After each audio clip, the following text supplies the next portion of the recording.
India में एक YouTuber ने कब्र के ऊपर मजाक करने का सोचा, मुसलमानों की दिलाजारी करने का सोचा, मेरे रब को चैलेंज करने का सोचा और उसने एक कब्र के ऊपर खुदाई शुरू कर दी। और उसका ये कहना था कि मैं देखता हूं कि ये मुसलमान कैसे कहते हैं कि कब्र के अंदर अजाब होता है, कब्र के अंदर सांप निकल आते हैं, बिच्छू निकल आते हैं।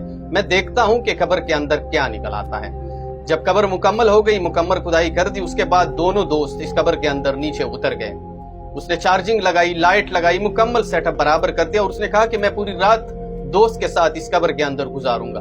मैं देखता हूं कि इस कब्र के अंदर क्या क्या होता है। लेकिन मेरे रब को कुछ और ही मंजूर था। जैसे ही ऊपर के लोगों ने उस कब्र को मुकम्मल तौर पर दफन कर दिया, उसके बाद तेज आंधी बारिश आती है। जैसे ही बारिश आती है तो उसके ऊपर जो दोस्त बैठे हुए थे उसने टेंट लगाने की कोशिश की, लेकिन मेरे रब को कुछ और ही मंजूर था। बहुत तेज हवा आ गई और वो उसी टेंट को उड़ा कर ले गए। उसके बाद जो ऊपर कब्र के ऊपर जो दोस्त बैठे हुए थे उसने उस कब्र को खुदाने की कोशिश की कि ये तो बहुत ज्यादा तेज बारिश आ गई, अब मसला हो सकता है, जैसी भी हो हम इस कब्र को खोद दें और अपने दोनों दोस्तों को बाहर निकल आए। लेकिन मेरे रब को कुछ और ही मंजूर था।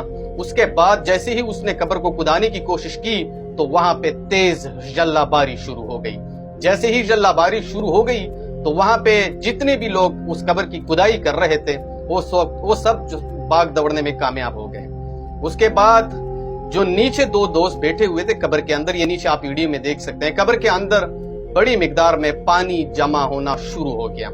जब दोनों दोस्तों को समझ में आ गया कि ये तो कब्र के अंदर बहुत बड़ी मिकदार में पानी आ रहा है, हम यहाँ पे मर भी सकते हैं, उसने चीखना शुरू कर दिया।